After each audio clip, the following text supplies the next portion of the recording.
지난 21일 토요일이었죠. 저희가 Awake, 깨어나라 라는 주제로 우리 청년 1, 2부가 연합으로 온라인 캠프를 진행했습니다. 코로나 블루가 우리의 정신과 육체만 지배하는 것이 아닙니다. 코로나 블루는 명목상 기독교 신앙을 근근히 유지해오던 우리의 영적 상태의 민낯을 드러나게 했고, 우리가 심각한 영적 무기력함에 빠지게 만들었습니다. 여러분, 코로나 시대를 겪으면서 수많은 교회가 문을 닫고 젊은이들이 기다렸다는 듯이 교회를 빠져나가고 있는 현실을 우리는 보고 있습니다. 최근 교계는 정부 기관 수준의 재정을 투입해서 연구조사를 진행을 했는데요. 코로나 팬데믹 이후에 우리가 마주하게 될 교회의 모습과 현실은 우리가 체감하는 것보다 훨씬 더 충격적일 것이다. 그리고 교회는 그 충격에 대비하여서 대안을 모색해야 된다는 결과를 내놓았습니다. 저는 이런 현실을 마주하면서 이런 한 가지 질문이 제 안에 생겼어요. 여러분, 우리가 100년이 넘는 한국 기독교 역사 가운데 전쟁과 그리고 죽음의 위협 속에서도 잃어버리지 않았던 우리의 믿음과 신앙이 과연 1년 6개월이라는 시간 동안 이렇게 빨리 무너질 수 있나? 라고 하는 질문이었어요. 그렇게 오늘 말씀을 좀 보다 보니 성경이 제 질문에 대한 답을 이렇게 주는 것 같았습니다. 오늘 말씀을 다시 보면 우리의 싸움은 인간을 적대자로 상대하는 것이 아니라 통치자들과 권세들과 이 어두운 세계의 지배자들과 하늘에 있는 악한 영을 상대하는 것입니다. 라고 성경은 기록하고 있습니다. 여러분, 우리는 1년 6개월이 넘는 시간 동안 코로나 바이러스와 치열하게 싸우고 있는 중입니다. 그렇죠? 특별히 우리 여의도 침례교회는 사회적으로 형평성 논란이 있음에도 불구하고 교회의 사회적 책임을 다하기 위해서 정부 방역 지침을 철저하게 준수하고 지키려고 노력했을 뿐만 아니라 이 어려운 현실에 빠져있는 이 지역사회를 돌보는 사역들을 통해서 지역사회의 모범적 사례가 되기도 하였습니다. 그러나 안타깝게도 1년 6개월이 지나가고 있는 현재 한국교회가 마주한 현실은 어떻습니까? 신앙의 자유라고 하는 이 명분으로 행해지는 교회의 이기적인 모습들은 사람들의 눈살을 찌푸리게 할 뿐 아니라 이 복음이 사회와 사람들로부터 외면받게 만들고 있습니다. 또한 추스릴 겨를도 없이 온택트 시대가 도래하면서 교회는 성도들의 신앙의 성숙과 성장을 돕기 위한 이 컨텐츠를 제작하고 모든 재정과 시간과 노력을 아끼지 않고 있습니다. 그럼에도 불구하고 신학의 성숙은커녕 성도들은 교회를 떠나가고 있습니다. 안타깝지만 이것이 인정하고 싶지 않지만 이것이 교회의 현실입니다.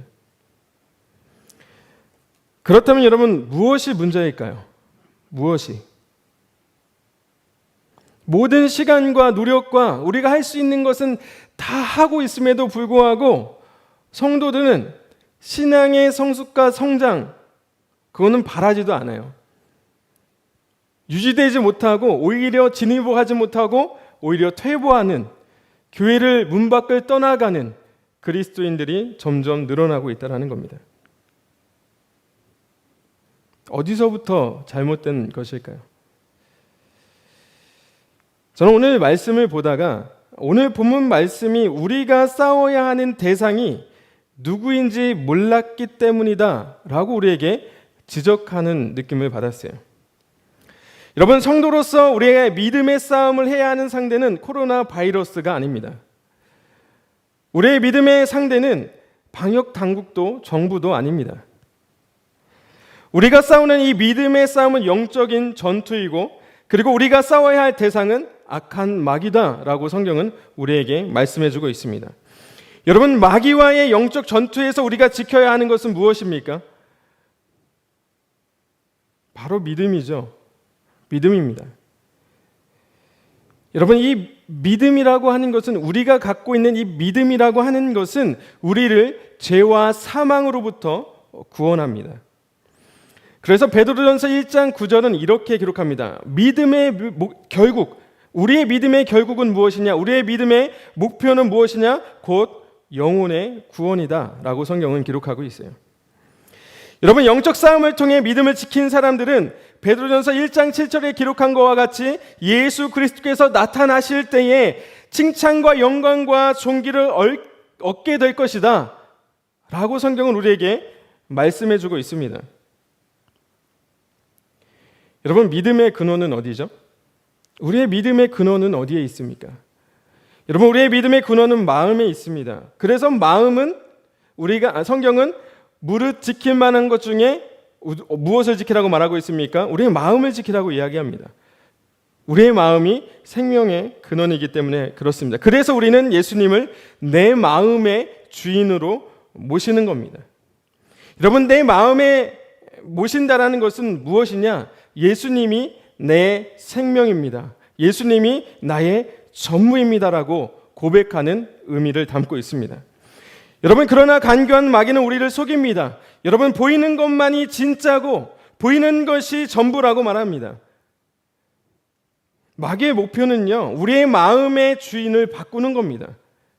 내 마음에 예수 그리스도를 주인으로 영접했는데 마귀의 목표는 우리의 마음의 주인으로 영접한 그 예수 그리스도를 다른 것으로 바꾸는 거예요.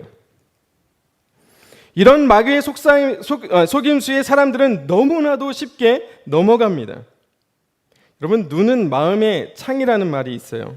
여러분, 우리의 마음을 빼앗는 것은 우리의 눈을 통해서, 우리가 보는 것을 통해서 우리의 마음이 빼앗기게 되어 있습니다. 우리는 아름다움에 우리의 마음을 빼앗깁니다. 우리는 멋진 것에 마음을 빼앗겨요. 우리는 눈으로 보는 것을 통해서 우리는 마음을 빼앗기게 됩니다.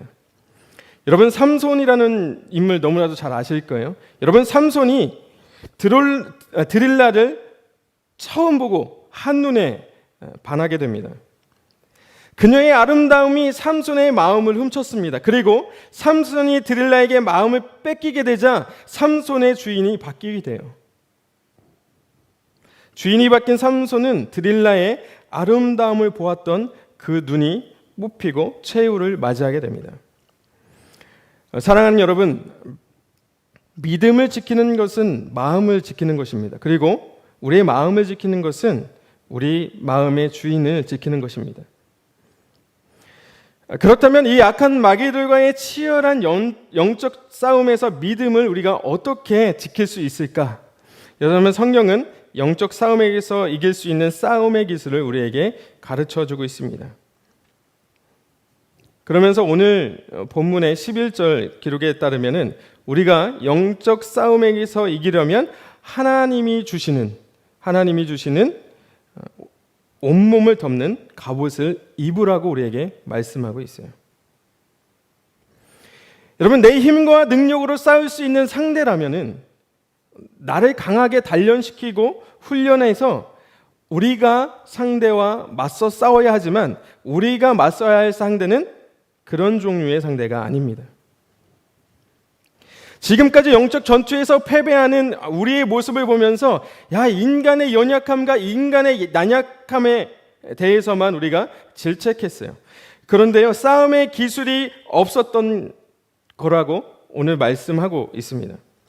하나님이 주시는 갑옷으로 무장하지 않고 우리가 무장해제한 상태로 내가 내 힘으로, 내 능력으로 이 영적 전투에 참전했기 때문에 우리는 이길 수 없는 것이죠. 그러나 성경은 하나님이 주시는 영적 갑옷을 입어야만 영적 전투에서 승리할 수 있는, 싸울 수 있는 능력을 갖출 수 있다고 말씀하고 있습니다. 그것이 13절 말씀에 이렇게 기록해요. 그러므로 하나님이 주시는 무기로 완전히 무장하십시오. 그래야만 여러분이 악한 날에 이 적대자들을 대항할 수 있으며 모든 일을 끝낸 뒤에 설 수 있을 것입니다. 자, 이제 우리가 해야 할 일은 우리가 싸우는 것이 아닙니다. 우리의 능력으로 싸우는 것이 아니에요. 누가 주시는, 하나님이 주시는 갑옷을 입는 겁니다. 자, 이제 하나님이 주시는 갑옷을 입어봅시다. 여러분, 이 갑옷을 입고 마귀와 맞서 싸운다면은 우리는 반드시 영적 전투에서 반드시 승리하게 될 줄로 저는 확신합니다.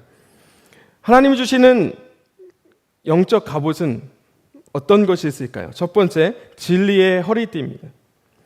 여러분, 로마 군인들이 당시에 착용했던 허리띠는 이 허리를 탄탄하게 받쳐서 집중된 힘을 발휘할 수 있도록 도와주는 이 큼직한 벨트 형식을 취하고 있었습니다. 여러분, 허리가 받쳐줄 때 우리는 안정적인 자세를 가지고 힘을 쓸 수 있는 것처럼, 여러분, 우리의 믿음이 흔들리지 않도록 탄탄하게 받쳐주는 것이 무엇이냐? 성경은 그것이 진리다라고 말하고 있어요. 우리의 믿음과 신앙이 흔들리지 않도록 우리의 믿음과 신앙을 탄탄하게 잡아주는 진리는 무엇입니까? 바로 예수 그리스도입니다. 여러분, 예수가 기독교의 본질이고 예수가 기독교의 전부입니다. 기독교인이라고 말하지만 예수가 주인이 아닌 사람은 결코 설 수가 없는 거예요. 진리가 없기 때문이죠. 애초에 흔들릴 믿음이 없습니다. 애초에 흔들릴 신앙이 존재하지 않습니다. 애초에 영적인 무기력함에, 영적인 무력함에 빠질 일이 없다, 이 말입니다.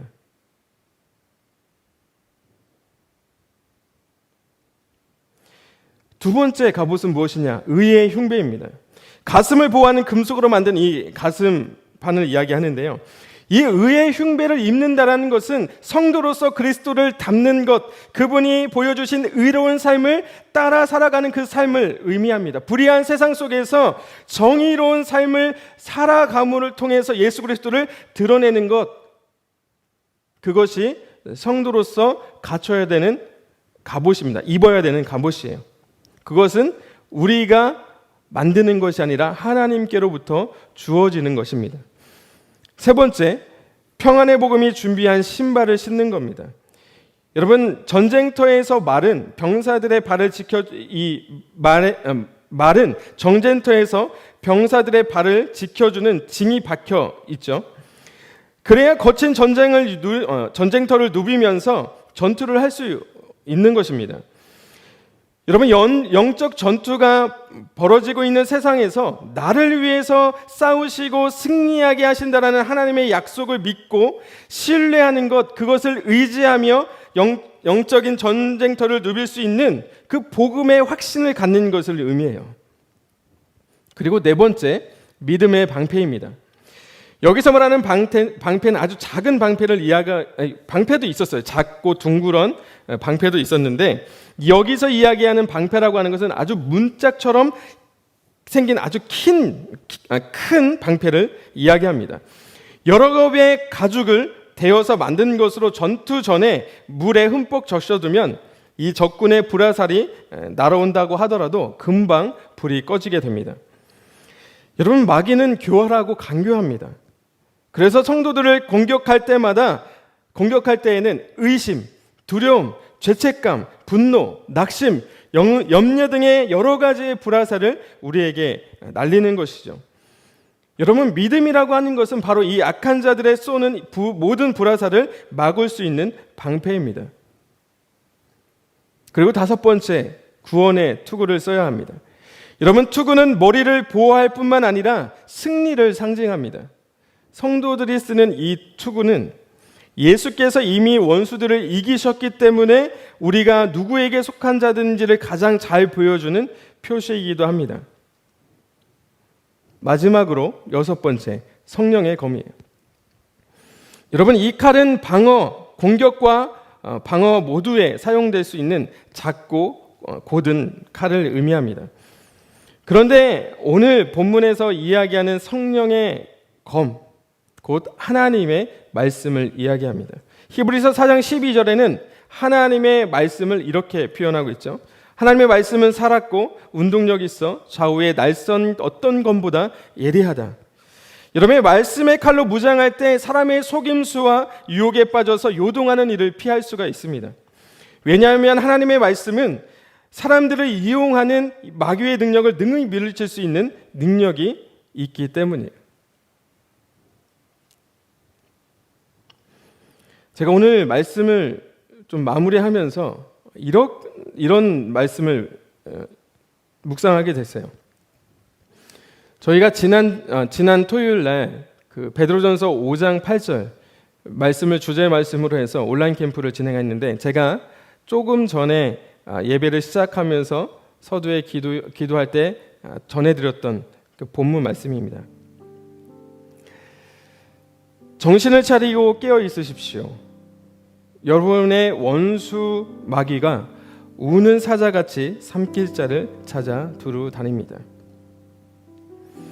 여러분, 초기 그리스도인들에게 이 사자라는 이름은요, 사자라는 이름만 들어도 두려움으로 인해서 패닉에 빠졌을 것입니다. 로마 제국 당시에 기독교 박해 가운데 가장 잔인했던 처형 중에 하나가 바로 기독교인들에게 짐승의 피를 발라서 굶주린 사자가 있는 원형 경기장 안에 넣는 처형이었어요. 그리고 많은 사람들은 그 처형장에 모여서 기독교인들이 죽어가는 모습을 구경했을 겁니다. 원수마귀는 원형 경기장의 사자같이 두려운 존재예요. 우리는 보이는 상대와 싸우는 것이 아니라 보이지 않는 상대와 싸워야 합니다.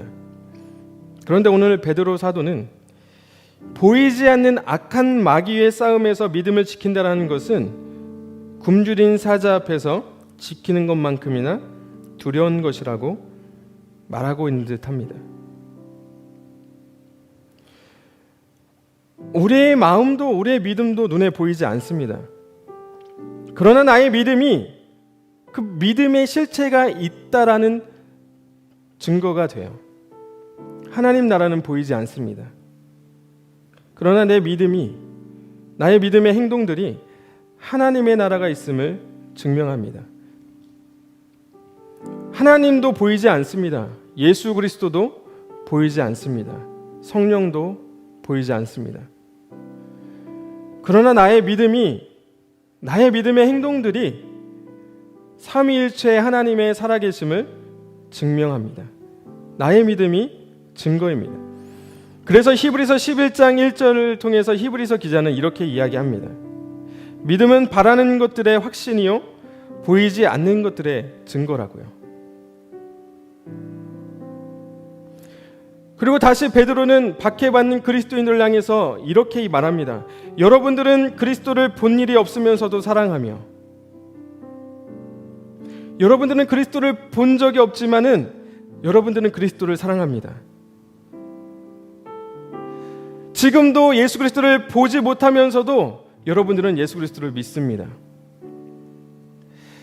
말로 다 표현할 수 없는 즐거움과 영광을 누리면서 기뻐하고 있습니다. 이게 무슨 말이에요?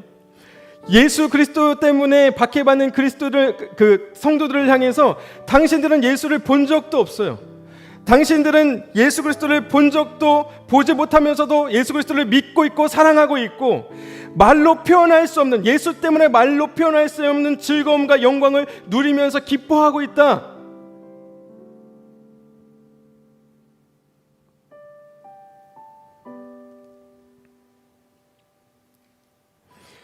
여러분, 선교전까지점에서 기독교의 몰락은 언제 시작되었을까요? 392년에 테오도시우스 1세가 만든 크리스텐덤, 즉 기독교 국가가 되었을 때 시작되었다고 말합니다. 여러분, 기독교가 정치, 경제, 문화, 예술, 교육 등 국가의 중심이 되면서 기독교의 몰락이 시작되었다는 거예요. 그 이유가 무엇인 줄 아십니까? 여러분, 기독교 국가가 되면서 아이러니하게도 복음이 더 이상 필요 없어졌기 때문입니다. 당시에 로마에서 태어나는 것은 태어나면서부터 기독교인이 된다는 것을 의미해요. 복음을 가르치지 않아도 됩니다. 복음을 받아들이지 않아도 로마에서 태어난 그 순간부터 태생적으로 기독교인이 되는 겁니다. 기독교 국가 안에서 더 이상 복음의 선포의 필요가 사라지고 복음이 선포되지 않으면서 기독교는 몰락의 길을 걷게 되었다는 것이 선교학 관점에서 보는 기독교 몰락의 시작입니다. 반대로 기독교 부흥의 황금 시대는 언제인 줄 아세요? 기독교 박해가 가장 심했던 1, 2세기의 카타콤 시대입니다.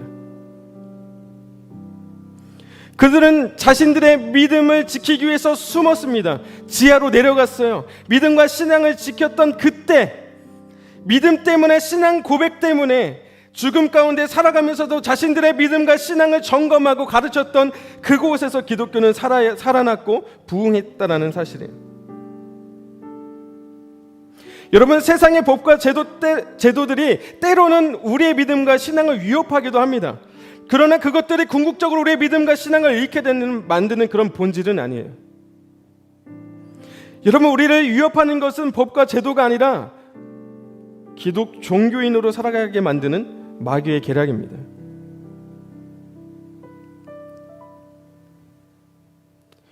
여러분, 우리는 두려워해야 돼요. 제가 지난 설교 때도 말씀했던 것처럼 우리가 잃어버리고 있는 것에 대한 생각을 한번 해보셔야 됩니다. 저는 세상에 많은 그리스도인들, 특별히 저는 청년들을 섬기고 있으니까 청년들을 바라보면서 우리의 연약함들만 봤어요. 왜 우리는 질까? 왜 우리는 세상을 이길 수 없을까? 도대체 어떻게 하면 이길 수 있을까? 우리는 왜 이렇게 연약할까? 우리는 왜 이렇게 나약할까? 거기에 집중했어요.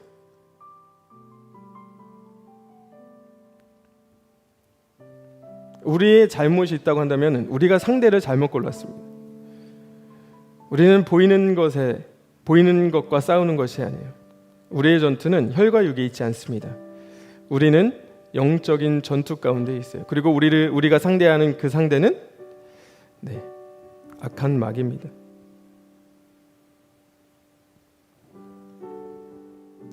사랑하는 여러분, 하나님 주시는 영적 갑옷을 우리 입으십시다.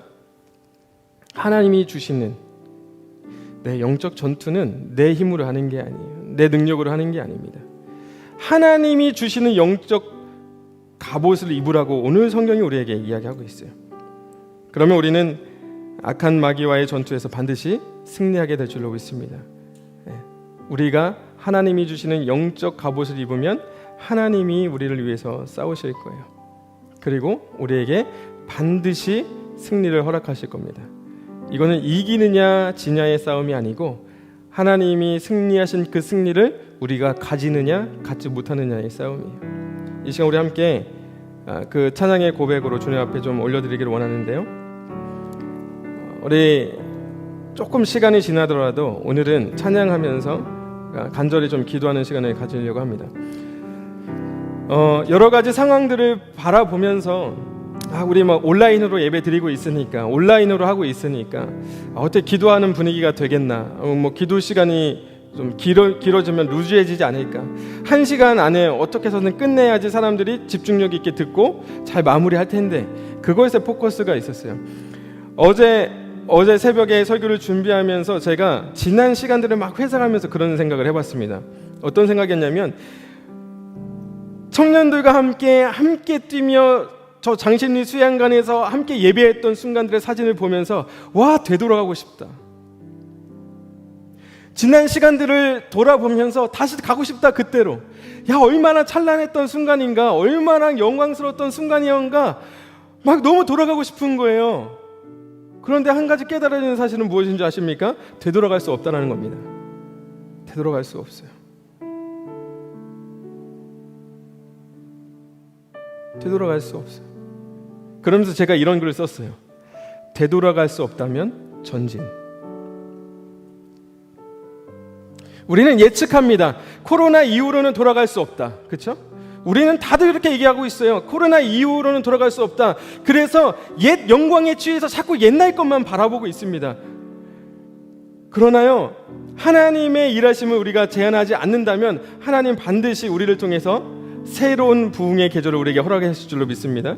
새로운 그리스도의 계절이 올 거라고 저는 확신해요. 그것이 숫자적인 부흥, 눈에 보이는 물리적인 부흥이 아니라요, 정말 영혼들이 살아나고 새로운 시대가 열리는 하나님의 시대가 다시금 하나님의 통치가 이곳 가운데 임하게는 그 시대를 우리는 눈으로 목격할 거라고 저는 확신합니다. 그래서 우리는 전진해야 돼요. 비록 작은 인원들이 모여서 뜨겁게 기도하는 시간들이 생기고 더 많은 인원들이 모이지 못하더라도 카타콤으로 내려갔던 그 믿음의 신앙들이 다시금 회복될 거라고 저는 믿습니다. 그렇기 때문에 그 시간이 언제인지 모르기 때문에 뒤에 있던 그 시간들은 뒤로 하고 추억하고 이제는 우리가 나아갈 때예요. 그럼 하나님께서 우리에게 반드시 하나님의 때에, 하나님의 시간에 완전한 회복이 우리 가운데 일어나게 될 거로 저는 확신합니다. 여러분들도 함께 확신하면서, 하나님 비록 우리가 이전에는 내 힘으로 싸우려고 했어요. 마귀와의 전투에서 우리가 어떻게 이길 수 있습니까? 내 힘과 나의 능력으로 어떻게 이길 수 있어요? 아니요, 싸움조차가 되지 않는다니까. 우리가 상대가 되지 않는다니까요. 그런데 여전히 부단히 싸웠어요. 이기려고 노력했어요. 내 힘으로 열심히 기도하면 되겠지. 아니요, 하나님이 주시는 정신갑주, 하나님이 주시는 갑옷을 우리는 입어야 됩니다.